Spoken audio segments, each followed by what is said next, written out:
Dan insyaAllah pada malam ini kita akan mengupas tajuk yang ke-13 dalam kitab 40 amal penghapus dosa ini, iaitu tajuknya tentang bertaubat dan membaca istighfar pada muka surat yang ke-42. Allah SWT berfirman dalam surah Al-Ma'idah ayat yang ke-39. A'udzu billahi minasy syaithanir rajim. Faman taba min ba'di zulmihi wa aslaha fa innallaha yatubu alaihi. Innallaha ghafurur rahim. Maka sesiapa yang bertaubat, faman taba, maka sesiapa yang bertaubat sesudah dia melakukan kejahatan itu dan memperbaiki amal usahanya, sesungguhnya Allah menerima taubatnya, kerana Allah Maha Pengampun lagi Maha Mengasihani. Ya, itu dia dah. Maksudnya apa? Ya, mungkin kita kenali orang ni, dia ni melakukan dosa dah. Ya, dia melakukan dosa. Dia tadikan dia pun dah terima hukuman dah pun. Jadinya, ya, dia pun bertaubat. Ya, InsyaAllah dia bertaubat, Allah Ta'ala akan terima taubat dia. Sebab dia yang bertaubat, dia yang minta Allah Ta'ala ampunkan. Allah Ta'ala akan ampunkan sebab dia minta. Jadi kita yang dah melihat dia ni, dah jumpa dia dah, masih lagi duk ungkit lagi kisah silam dia. Ini dulu kat kampung dia ni, ayam hilang apa ni, dia. Dia pun nak berubah dah pun. Jaga semayang, jaga semua tak? Allah bagi kesempatan bagi dia bila dia dihukum. Dia mungkin dia jumpa orang yang baik-baik ke dalam tu, mengajar dia tentang ni, dia pun faham, ya Allah, selama ni aku ni tak. Dan Alhamdulillah dia bertaubat. Bukti dia apa? Dia dah berubah dah.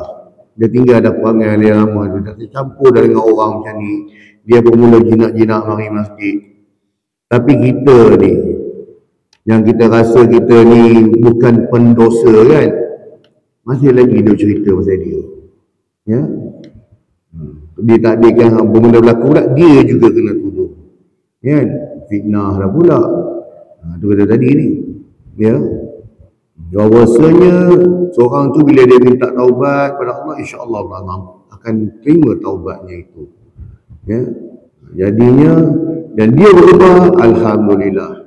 Tetapi kita yang kita perasan tak ada dosa ni pula, kita pula mula jumpa sindir-sindir, perli-perli jumpa, ungkit cerita lama dah. Bagi tahu orang yang tak tahu pun jadi tahu. Padahal dia dah berubah dah pun, dah nampak perubahan dia dah. Tak tahu apa masalah hati kita ni. Ya, masalah hati lah tu. Ya, tengok orang jadi baik pun tak boleh. Tengok orang tak baik lagi lah tak boleh kan. Tapi itulah. Jadi kalau ni masalah hati kita, kita yang perlu bertaubat. Sebab apa? Kita ada masalah hati. Jadinya sesiapa yang bertaubat dari perbuatan maksiat dan memperbaiki amal perbuatannya dengan mengganti kemaksiatan dengan amalan yang baik, maka Allah akan menerima taubatnya, menutupi kesalahan dan mengampuni dosa-dosanya. Ni sebab Allah Ta'ala janji dalam ni. Dia taubat, dia berubah, Allah terima taubat dia tu. Kadang-kadang kita sebagai manusia yang biasa ni pun kita rasa kita lebih bertuhan pula. Sedangkan Allah dah beri keampunan. Buktinya apa? Dia berubah. Nampak perubahannya tak? Itu je lah. Ayat ini meskipun diturunkan dalam masalah pencurian, tetapi hukumnya umum untuk semua bentuk kejahatan. Jadi pencurian ni apa? Jenayah lah. Dalam bab jenayah, dia pun dah ditangkap atas kesalahannya. Dan dia itu telah pun dah menjalani hukuman dan dia pun dah keluar dah. Makanya dia pun dah berubah. maka ya Allah terima taubat dia. Imam Asy-Syaukani berkata, konteks ayat ini umum, mencakupi pencuri dan pelaku kejahatan lainnya, kerana pengambilan hukum dengan keumuman lafaz bukan dengan kekhususan sebab. Ya, sebab lafaz ni umum. Dalam dia sebut isu curi itu jenayah. Jadi apa saja bentuk jenayah lah yang dibuat ni lah. Maksudnya walaupun ayat itu turun menerangkan sesuatu kejadian, misalnya kes pencurian, maka berlaku juga untuk semualah kejahatan atau perbuatan maksiat. Allah Subhanahu wa taala berfirman lagi dalam surah Al-Isra ayat yang ke-25, Rabbukum a'lamu bima fi nufusikum in takunu salihin fa innahu kana lil awwabina ghafura. Tuhan kamu lebih mengetahui akan apa yang ada pada hati kamu. Ya, bukan manusia yang tahu, Tuhan yang tahu hati dalam hati kita. Kalaulah kamu orang-orang yang bertujuan baik mematuhi perintahnya, maka sesungguhnya dia adalah maha pengampun bagi orang-orang yang bertaubat. Sa'id bin Musayyib berkata, Al-Awwabin adalah orang yang bertaubat, lalu berbuat dosa, lalu bertaubat, lalu berbuat dosa lagi. Pun ada orang macam ni. Dan Al-Awwabin. Tapi Allah Ta'ala bagi tahu dekat sini bahawasanya walaupun dia buat dosa berulang kali dia taubat, dosa buat dia taubat, dosa buat, Allah tetap terima taubat dia. Ya, Allah tetap terima taubat dia. Sebab apa? Sebab dia taubat tu hilang, dia menyesal atas perbuatan dia. Oh, dah tahu menyesal, kenapa buat lagi? Dia buat lagi bukan pasal dia nak buat sangat pun, tapi sebab pengaruh. Tu kata pengaruh persekitaran, kawan-kawan. Nah, ini yang mempengaruhi dia atas desakan hidup. Kan? Jadi banyak faktor lah yang mempengaruhi dia untuk dia pula buat lagi benda tu tak? Tetapi lagi mana dia bertaubat, lagi tu lah Allah terima. Cuma dia kena hati-hati jugalah. Ya, dia pun kena hati-hati juga. Jangan dia seronok sangat, tak apa, esok aku buat, aku taubat, esok buat. Dibimbangi, takut-takut waktu dia tengah buat maksiat tersebut, dia mati. Macam mana? Tak sempat nak taubat. Nah, itu cerita dia. Ini cerita tentang maksiat ni macam-macam lah. Ada isu minum arak, ada isu berjudi, ada isu mencuri. Atau faktor-faktor ini lah. Sebab tu kenapa seseorang itu dia perlu berhijrah. Ya, seperti mana hadis yang kita lalu sebut kan. Kisah Bani Israel yang bunuh 99 orang kan. Yang mana akhirnya dia diminta, dinasihatkan supaya kalau kau nak buat lebih baik, kau kena berhijrah lah. Jangan duduk kat sini. Sebab tempat ini, ya, kau kalau kau hidup sini, esok kau jumpa kawan-kawan kau buat balik panggil lama kau. Jadi kau pergi tempat baru, kau ubah hidup kau. Itu kata hijrah. Ya. Tapi dia tidak ada kemampuan untuk itu lagi pun. Ya. Banyak apa tu dalam isu fiqh khususnya dah ulama-ulama membahaskan tentang banyak isu lah. Jadi benda-benda macam ni, ya, adalah dia punya solution dia. Ya, untuk kita atasi dia bagaimana cara dia macam ni. Ibn Abbas berkata, Al-Awwab adalah orang yang apabila diingatkan kesalahannya, dia segera bertaubat. Itu kata tadi. Dia ulang balik jahat dia orang ingatkan balik, alamak, oh lupa lah. Dia kembali balik. Esok dia tanya lupa, dia buat balik. Imam Ar-Razi berkata dalam tafsirnya, tafsir Ar-Razi sudah menjadi sunnatullah bahawa Allah SWT mengampuni dan menghapus kesalahan orang-orang yang bertaubat. Allah SWT berfirman dalam surah Al-Furqan ayat 68 hingga 71 yang bermaksud, dan juga mereka yang tidak menyembah sesuatu yang lain bersama-sama Allah. Ni yang mensyirikkan Allah ni, minta maaf lah. Ya. Dan tidak membunuh jiwa yang diharamkan Allah membunuhnya kecuali dengan jalan yang hak yang dibenarkan oleh syarak. Ini semua kumpulan-kumpulan dosa-dosa besar. Dan tidak pula berzina Dan sesiapa yang melakukannya demikian akan mendapat balasan dosanya, akan digandakan baginya azab seksa pada hari kiamat, dan dia pula akan kekal di dalam azab itu dengan menerima kehinaan. Kecuali orang yang bertaubat dan beriman serta mengerjakan amal yang baik, maka orang-orang itu Allah Ta'ala akan menggantikan pada tempat kejahatan mereka dengan kebaikan. Ya, apa itu taubat? Mengaku kesalahan di hadapan Allah. Di dunia tak, di akhirat tak pakai dah. Di dunia ni kita akui kesilapan kita dan kita berazam tak nak ulangi balik kesalahan tersebut. Tak nak lagi dah buat benda ni, tak nak lagi dah buat ni, tak nak lagi tak. Makanya Allah Ta'ala akan gantikan kejahatan itu dengan kebaikan. Dan adalah Allah Maha Pengampun lagi Maha Mengasihani. Dan siapa yang bertaubat serta beramal soleh, bukti taubat dia terima, dia beramal soleh, dia ubah, baru nampak dia punya serius dia nak taubat. Tapi kalau cakap kat mulut je, aku ni lah ni, ni tikam nombor ni lah. Kalau tak menang, tak nak lagi dah, tak nak buat dah. Kena menang. Tak, dapatlah saga-saga hati atau berapa tu, dapatlah 1,000 ke 2,000. Jadi dah niat dah tadi nak taubat tak? Betul je nak taubat tak? Tak jadi lah kot, nanti lah. Kan? Ini orang yang mempermain-mainkan taubat itu pun cerita lain ke kan? Itu kes lain. Ya, ini cerita yang mana dia bertaubat dan dia menyesal perbuatan dia. Bukti dia bertaubat, dia beramal soleh. Maka sesungguhnya dengan itu dia bertaubat kepada Tuhannya dengan sebenar-benar taubat. Inilah bukti orang yang taubat sungguh-sungguh tadi. Dia sebut taubatan nasuha. Ya. Disebut dalam tafsir At-Tabari bahawa ayat ini turun kerana ada beberapa orang musyrik ingin masuk Islam, tetapi dulunya pernah melakukan dosa-dosa tersebutlah, berzina, bunuh orang, apa judi apa semua ya.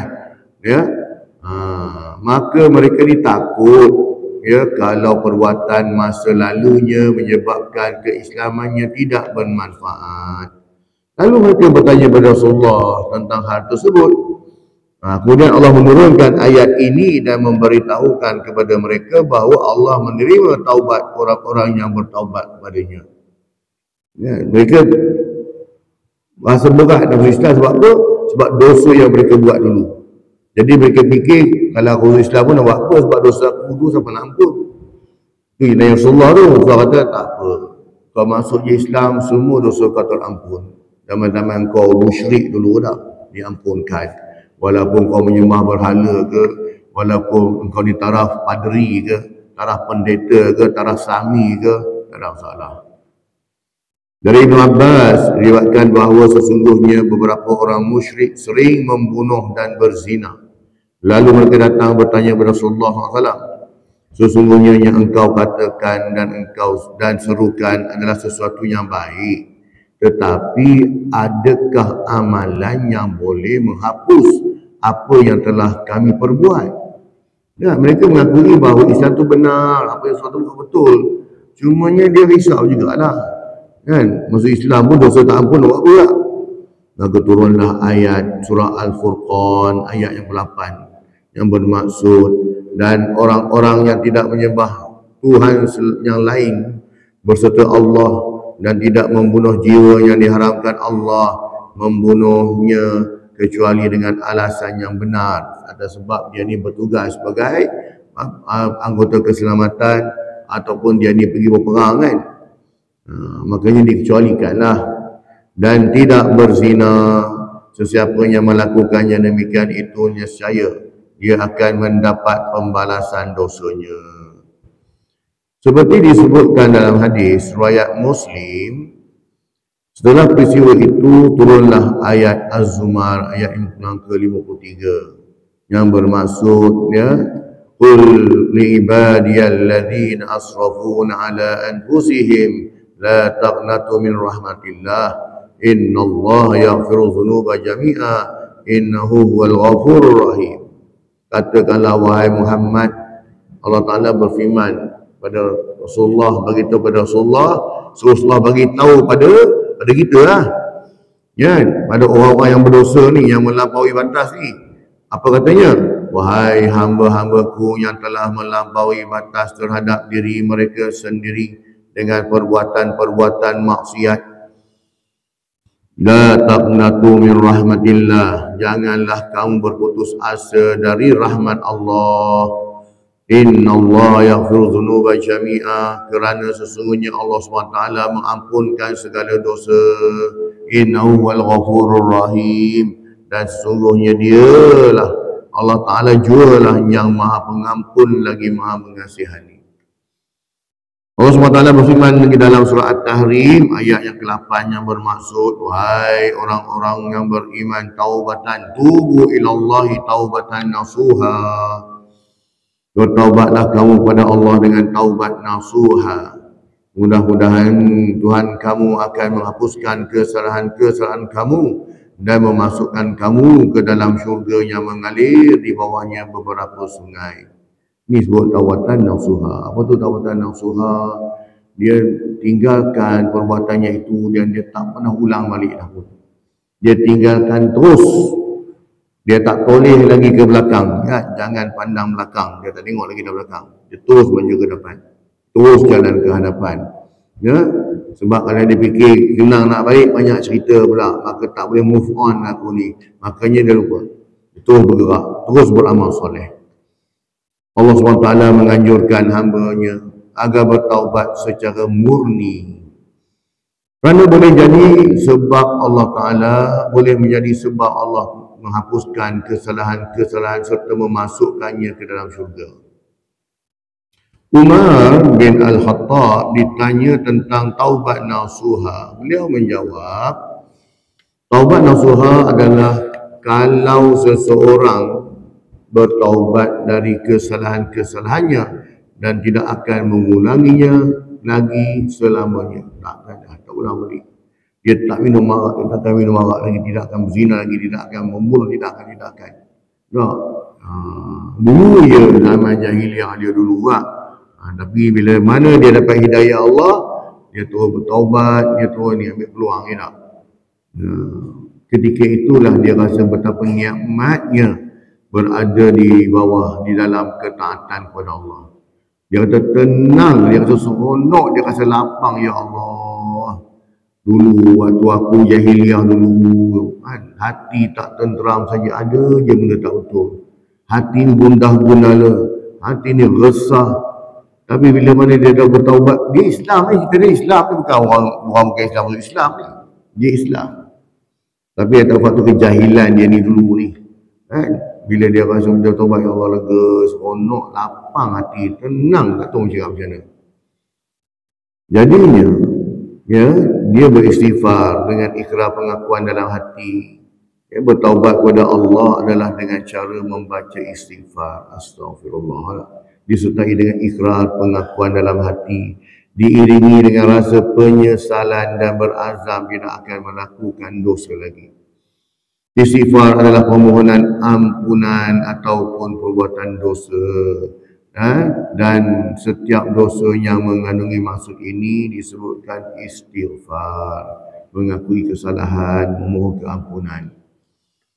Imam Al-Qurtubi menyebutkan perkataan para ulama bahawa istighfar yang dipinta adalah istighfar yang ikhlas, yang betul dan bersumber dari hati sanubari dan bukannya sekadar ucapan lisan, dan juga istighfar yang dapat menghilangkan kerasnya hati.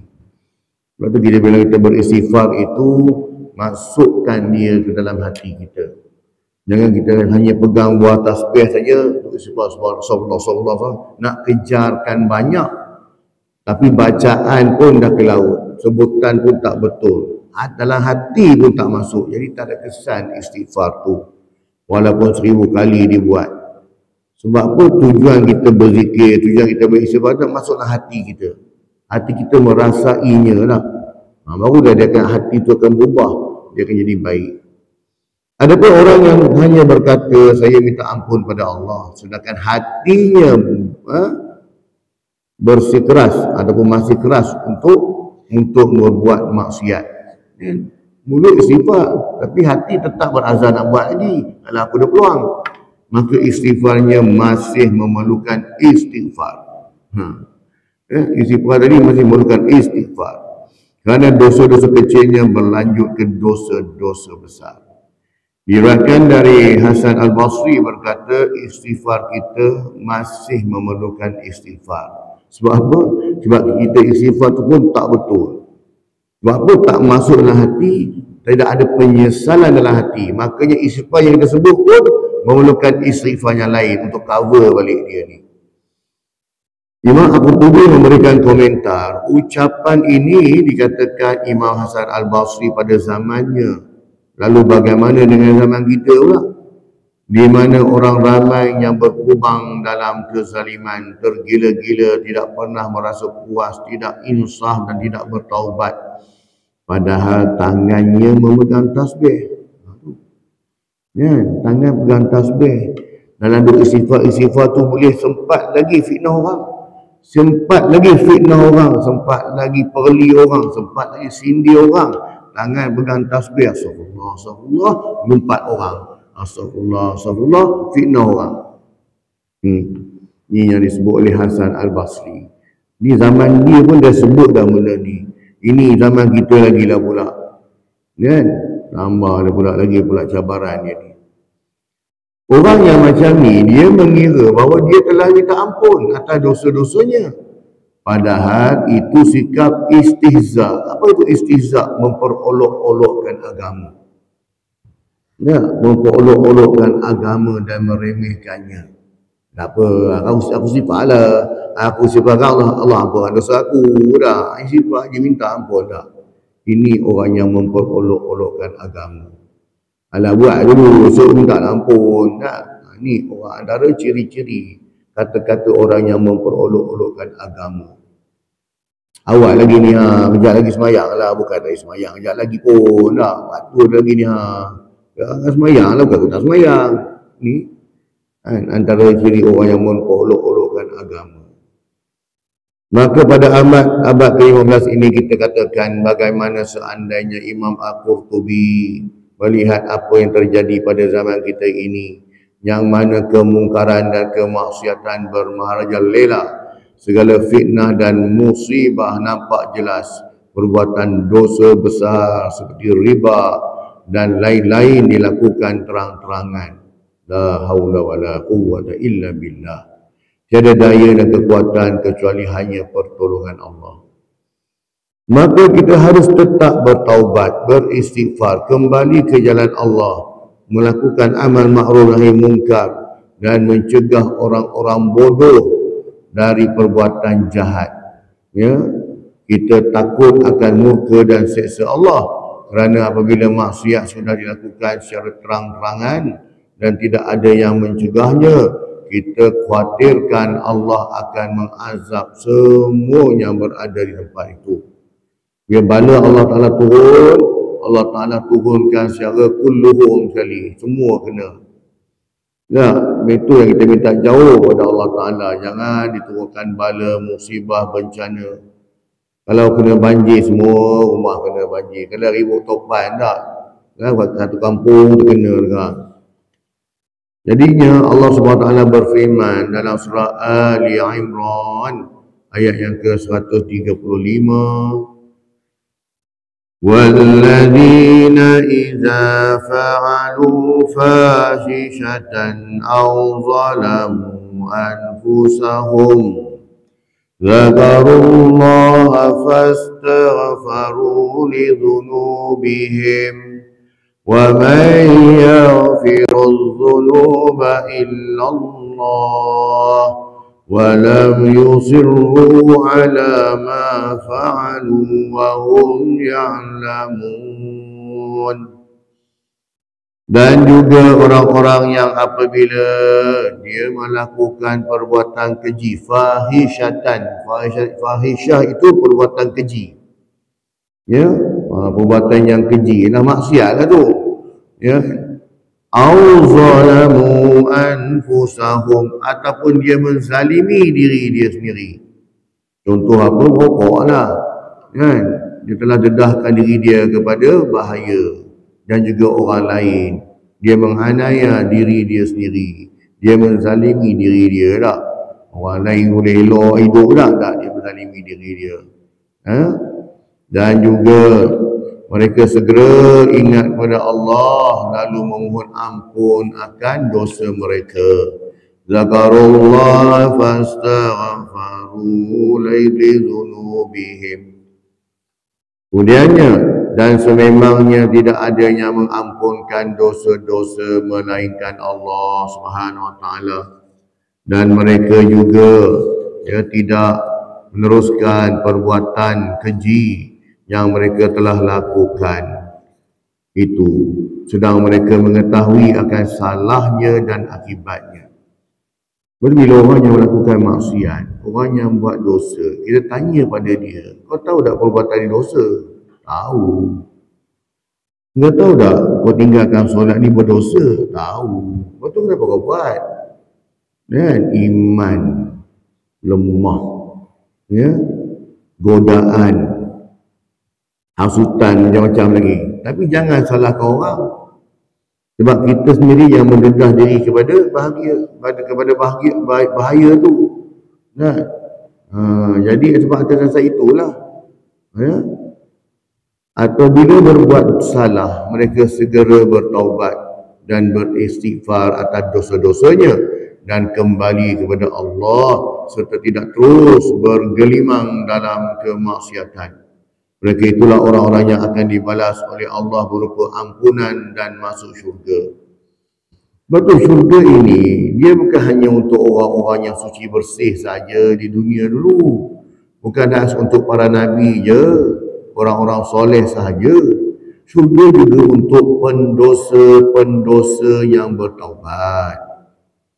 Jadi orang yang berdosa pun boleh masuk syurga dengan syarat bertaubatlah. Di dunia ni kan, walaupun dia buat jahat di dunia, dia taubat, Allah terima taubat dia, insya-Allah dia masuk syurga. Dan juga mereka-mereka yang menerima hukuman dalam neraka, mereka juga layak untuk syurga Allah Subhanahu Taala, tapi kena jalani hukuman dulu dalam neraka tu, kau hadap kat dalam tu. Jadi biarlah kita ni jadi orang yang sempat bertaubat di atas muka bumi ni, daripada kita nak taubat, daripada kita nak rasa menyesal dalam neraka nanti tak. Imam Ahmad meriwayatkan dalam musnadnya dan Abu Sa'id Al-Khudri, dari Abu Sa'id Al-Khudri dari Rasulullah SAW, beliau bersabda, Iblis berkata, Ya Allah, demi kemuliaan-Mu, aku akan selalu menggoda hamba-hamba-Mu selama nyawa mereka masih di kandung badan. Maka Allah menjawab, demi kemuliaan dan keagungan-Ku, aku akan selalu mengampuni mereka selagi mereka minta ampun kepadaku. Kalau janji Iblis tadi dia nak goda semua anak-anak Adam ini, lagi mana dia ada nyawa tak? Ataupun lagi mana mereka ni hidup sepanjang hidup mereka, Iblis akan menggoda dia suruh buat maksiat. Dia suruh buat dosa. Dan Allah pun bagi tahu, selagi mana demi kemuliaan dan keagungan aku, lagi mana mereka hidup, lagi mana mereka minta taubat, aku tetap akan ampunkan. Yang penting sebelum nyawa sampai ke kompong, maka kita buat aku ampunkan. Lagi mana mereka minta. Imam Ibn Katsir meriwayatkan dalam tafsirnya bahawa Anas bin Malik berkata, telah sampai khabar kepadaku bahawa Iblis menangis tak kala turun ayat ini. Allah SWT berfirman, Wastaghfirillah, innallaha kana ghafurar rahimah. Dan hendaklah engkau memohon ampun kepada Tuhan, kepada Allah, kerana sungguhnya Allah adalah Maha Pengampun lagi Maha Mengasihani. An-Nisa ayat yang ke-106. Betul, Allah mintalah ampun, sampai macam tu sekali ya. Kenapa? Sebab Allah Ta'ala suruh kita akui dosa yang kita buat, kesalahan yang kita buat. Allah boleh je ampunkan, kan? Tapi bila seorang dia sombong, belagak, seolah-olahnya macam dia dah kumpul syurga, seolah-olahnya dia nanti mati tanpa ada dosa tak? Orang yang sombong ni, siapa orang yang sombong? Orang yang suka menangguh-nangguhkan taubat. Nanti muda ni kan. Muda lagi, tunggu tunggu pencen esok lah aku tobat. Tunggu pencen dah. Pada dia pencen dia tobat itu ataupun muda ni dengan syarat bila dah pergi Mekah tu kita tobat lah tu. Kan? Nak tunggu sampai Mekah dulu baru nak pergi tobat. Tak perlu. Di dunia ni Malaysia sendiri boleh buat. Cuma ke sana ke tanah suci itu untuk kita tambah amal lagi, ambil semangat, ambil motivasi kita untuk terus beribadah. Mohonlah ampun kepada Allah atas dosa-dosamu, kerana Allah sentiasa mengampuni dosa-dosa hamba-Nya dan tidak menyeksa mereka apabila mahu minta ampun kepadanya. Allah SWT berfirman lagi dalam surah Nuh ayat yang ke-10, وَقُلْتُ اسْتَغْفِرُوا رَبَّكُمْ إِنَّهُ كَانَ غَفَّارًا. Sesungguhnya aku berkata kepada mereka, Istaghfiru rabbakum, mohonkanlah ampun kepada Tuhan kamu. Sesungguhnya dia adalah Dia Maha Pengampun. Nuh ayat yang ke-10. Mohonlah ampun kepada Tuhanmu atas dosa-dosamu. Bertaubatlah kepadanya dari kekufuran. Esakan dan ikhlaskan ibadat hanya untuknya. Lillahi ta'ala, lillahi ta'ala, lillahi rabbil alamin. Nescaya Dia mengampunimu. Sesungguhnya Allah Maha Pengampun atas dosa-dosa orang yang mahu kembali dan bertaubat kepadanya. Daripada Abu Hurairah radhiyallahu anhu, sesungguhnya Rasulullah sallallahu alaihi wasallam bersabda, yanzilu rabbuna tabaraka kulla lailati ila as-sama'i dunya hina yabqa thulusul lailil akhir yaqul man yad'uni fastajib lahu man yas'aluni fa'atihi man yastaghfiruni fa'aghfir lahu. Allah turun ke langit dunia pada setiap sepertiga malam terakhir. Tiap-tiap malam Allah turun. Janganlah tanya turun tu macam mana. Ya, al-amrul ma'ruf wa kaifa itu majhul wa su'alu anhu bid'ah. Perkara turun tu maklum, cara turun tak tahu. Ya, jangan tanya, sebab tanya tu bid'ah. Ini kata Imam Malik dalam bab mutasyabihat, dalam bab sifat-sifat Allah. Tak? Yang pastinya Allah Ta'ala turun untuk ke langit dunia ni setiap sepertiga malam terakhir dan berfirman, sesiapa yang berdoa kepada aku, aku akan kupenuhi permintaannya. Dan sesiapa yang mohon ampunanku, aku akan ampuninya. Hadis riwayat Bukhari. Jadinya sepertiga malam tu bermula pada tengah malam lah. Ambil waktu, tak apalah kita Malaysia kita ni, waktu kita tak jauh dengan lari lah. Pukul 3 ke atas tu cantik lah tu. Sampai azan subuh. Ya, bermulanya sepertiga malam sehinggalah azan subuh, maka ada lagi peluang untuk kita solat sunat 2 rakaat. Qiyamul lail, sempat lagi nak buat tahajud 2 rakaat je pun. Nah, jangan kita kata Allah nak kena bangun 3 pagi pula, lepas tu esok dah lah kerja, esok dah no, tak payah. Ya, kita memang dah bangun pagi dah pun, kadang-kadang pukul 5 dah bangun. Buatlah time itu. Ya, ada pun memang kita jadi orang memari subuh berjemaah. Kan? Buat sebentar, buatlah di rumah, tak ada masalah. Dia datanglah solat jemaah. Tiap-tiap malam, apa tu benda ni kita boleh buat. Kadang-kadang orang dia salah faham, dia ingat bila nak buat tahajud tu pukul 3 pagi je tak. Bermula 3 pagi tak. Daripada Abu Hurairah juga disebutkan bahawa dia berkata, Anin Nabi fima yahdihi an rabbihi.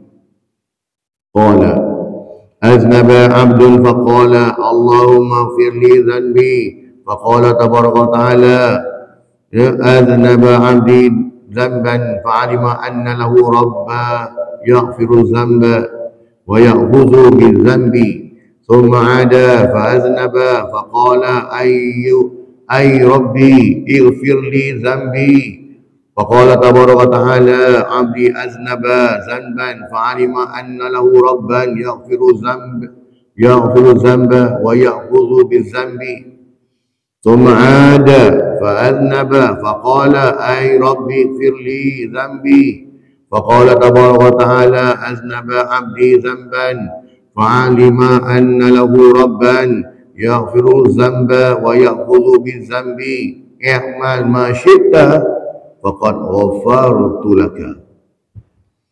Dari Nabi SAW, baginda menceritakan daripada Allah SWT berfirman dalam hadis qudsi, ada seseorang hamba berbuat dosa, lalu dia berkata, dia menyesal ni, dia buat dosa, dia menyesal, ya Allah, ampunilah dosa-dosaku. Maka Allah berfirman, hamba tu berbuat dosa, tetapi dia tahu bahawa dia memiliki Tuhan yang mengampuni dosa dan membalas dosa. Kemudian dia kembali berbuat dosa balik dan berdoa lagi, wahai Tuhanku, ampuni dosa-dosaku.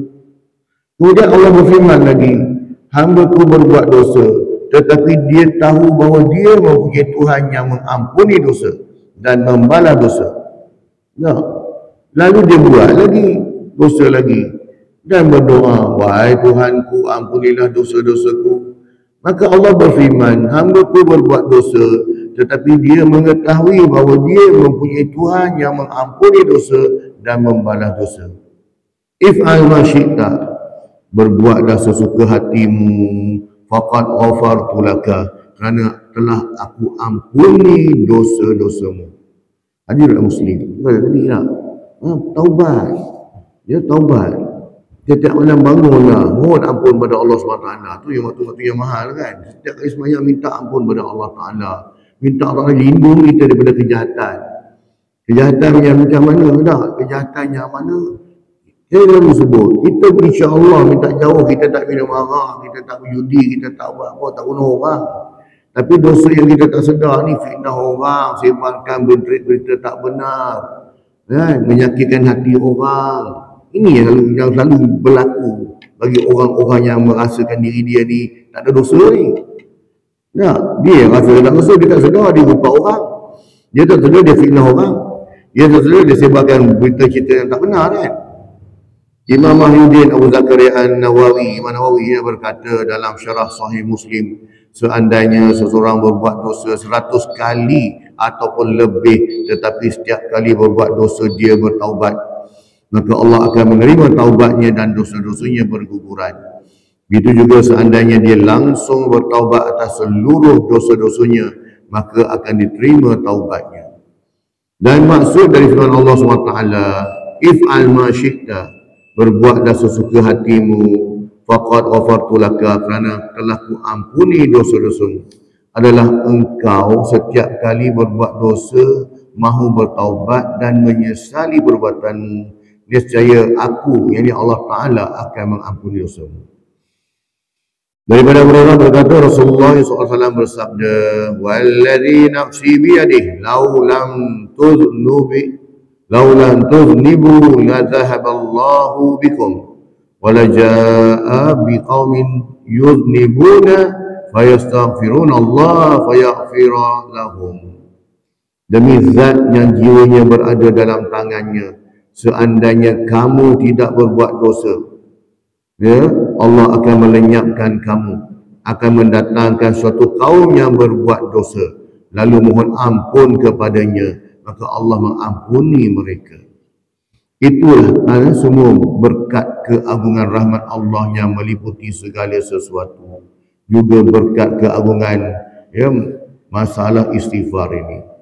Oleh itu wajib bagi seluruh kaum muslimin untuk sentiasa bertaubat sepanjang hayat, bertaubat sepanjang hayat.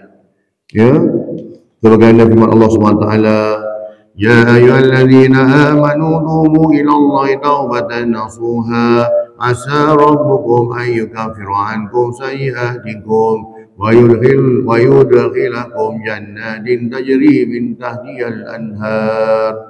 At-Tahrim ayat 8. Wahai orang yang beriman, bertaubatlah kamu kepada Allah dengan taubat nasuha. Mudah-mudahan Tuhan kamu akan menghapuskan kesalahan-kesalahan kamu dan memasukkan kamu ke dalam syurga yang mengalir di bawahnya beberapa sungai. Para sahabat menghitung bahawa istighfar dan taubat Rasulullah SAW dalam sekali majlis lebih 70 kali. Rasulullah bersabda, "Inni la astaghfirullah fil yaumi aktsara min mi'ati marrah." Sesungguhnya aku mohon ampun kepada Allah dalam sehari lebih dari 100 kali. Padahal baginda ni adalah seorang imam, seorang nabi, ya, uswatun hasanah, ikutan dan suri teladan hamba-hamba Allah. Baginda kalau solat malam ni sampai bengkak kakinya, dan dosa baginda yang lewat maupun yang akan datang sudah diampuni Allah Ta'ala. Meskipun demikian, baginda memberi contoh dan mengajarkan kepada umatnya untuk istighfar dan bertaubat. Kerana orang yang bertaubat dari dosanya seperti orang yang tidak berdosa. Itu kelebihan istighfar. Rasulullah SAW bersabda, "Tuba liman wajada fi sahifatihi istighfaran katsiran." Beruntunglah orang yang menjumpai catatan amalnya nanti banyak istighfar. Nah, mereka okey adik tulis dah. Nah, banyakkan istighfar. Dalam riwayat lain, "Man ahabba an tasurrahu sahifatuhu falyuksir fiha minal istighfar." Sesiapa yang ingin digembirakan oleh catatan amalnya, maka hendaklah dia membanyakkan istighfar dalam kitab catatan itu. Memang banyak kelebihan istighfar seperti disebutkan dalam di atas. Beruntunglah orang yang menjumpai catatan amalnya nanti banyak tercatat istighfar, dan orang yang demikian akan bergembira di sana. Bererti membaca istighfar itu bukan hanya penghapus dosa, tetapi memang tertulis seperti zikir-zikir yang lain. Oleh itu kita perlu banyak membaca istighfar supaya dosa-dosa kita terampun dan kita termasuk orang yang bergembira di padang mahsyar nanti. Rasulullah sendiri seperti disebutkan dalam hadis, tidak kurang dari 70 kali mengucap istighfar setiap hari. Padahal baginda adalah orang yang maksum dan terpelihara dari dosa. Bacaan istighfar ialah Astaghfirullahalazim. Aku minta ampun kepada Allah yang Maha Mulia. Istighfar yang lebih panjang, Astaghfirullahalazim alladzi la ilaha illa huwal hayyul qayyum wa atubu ilaih. Aku minta ampun kepada Allah yang Maha Mulia, yang tidak ada Tuhan selain Dia, yang Maha hidup dan berdiri sendiri, dan aku bertaubat kepadanya. Syaitan sangat kecewa dan merasa misinya gagal kalau kita selalu membaca istighfar.